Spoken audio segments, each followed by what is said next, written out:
सूत जी बोले, बलवानों में श्रेष्ठ एक उनका मुल्क नामक जितेंद्र राजा था, जो सदैव देव मंदिर में जाया करता था।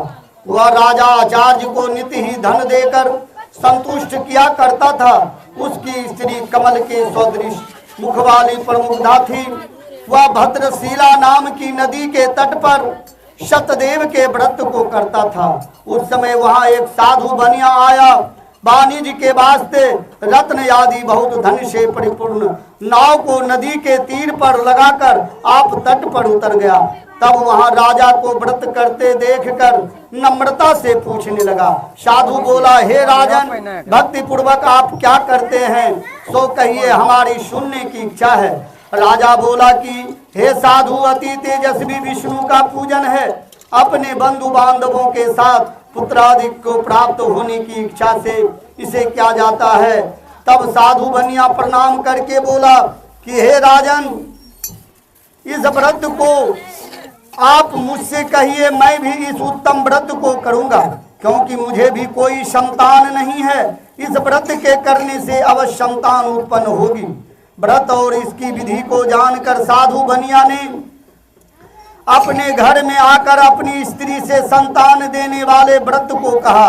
इस बात का संकल्प किया कि जब मुझे संतान होगी तब मैं सत्यनारायण का व्रत अवश्य करूंगा।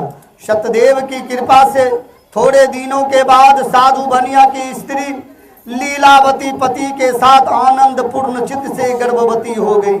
पश्चात 10वें मास में धर्मपरायण सती लीलावती के गर्भ से अति निर्मल एक कन्या का जन्म लिया और वह कन्या दिनों दिन शुक्ल पक्ष के चंद्रमा की ज्योति के समान बढ़ने लगी। तब साधु बनिया ने अपनी स्त्री के साथ कन्या का जात कर्म संस्कार किया और उसका नाम कालावती रखा। उस समय लीलावती अपने स्वामी से हाथ जोड़कर मधुर वचन बोली, हे स्वामी, अपने जो व्रत करने का संकल्प किया था उसे क्यों नहीं करते हैं। साधु बोला, हे प्रिय, उस व्रत को मैं इसके विवाह के समय अवश्य करूंगा। इस प्रकार अपनी स्त्री को समझाकर साधु बनिया वहां से नगर की प्रति चला गया। इधर कालावती पिता के घर नित बढ़ने लगी। तब धर्मज्ञ साधु बनिया ने सखियों के साथ खेलती हुई लड़की को विवाह योग देखकर अपने दूत को बुलाकर कहा कि विवाह के निमित्त कन्या के योग पर विचार कर ले आओ। साधु की आज्ञा पाकर दूत कंचन नगर कलकत्ता नामक नगर में गया। उस नगर से एक श्रेष्ठ बनिए के पुत्र को साथ लेकर साधु के पास आया। तब सुंदर गुण युक्त लड़के को देखकर जाति के सहित प्रसन्न चित्त से कन्या का विवाह विधि विधान से बनिक पुत्र के साथ कर दिया। और भाग्यवश विवाह के समय में भी उस व्रत को साधु भूल गया। तब सत्यनारायण जी अत्यंत क्रोधित हुए एवं कुछ ही दिन के बाद अपने कर्म में अत्यंत चतुर साहूकार व्यापार की इच्छा से अपने दामाद को साथ लेकर समुद्र के निकट रत्नासारपुर बंबई नगर में जाकर व्यापार करने लगा। इसी समय सत्यनारायण स्वामी ने बनिया को प्रतिज्ञा से भ्रष्ट देखकर श्राप दिया कि तेरे ऊपर बड़ा भारी कठिन दुख पड़ेगा। उसी दिन चोरों ने राजा का धन चुराया और अपने पीछे देखते हुए साधु की ओर गए।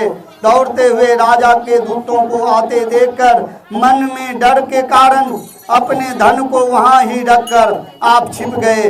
राजा के दूत ने साधु वैश्य के निकट आकर राजा के धन को उसके समीप देखा तो साधु को बांधकर आनंद चित होकर राजा के निकट ले जाकर, हे राजन, इन दो चोर को लाए हैं, आज्ञा दीजिए क्या करें।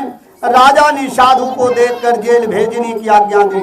पश्चात दूतों ने खूब मजबूती के साथ दोनों बनियों को बंदी खाने से बंद कर दिया।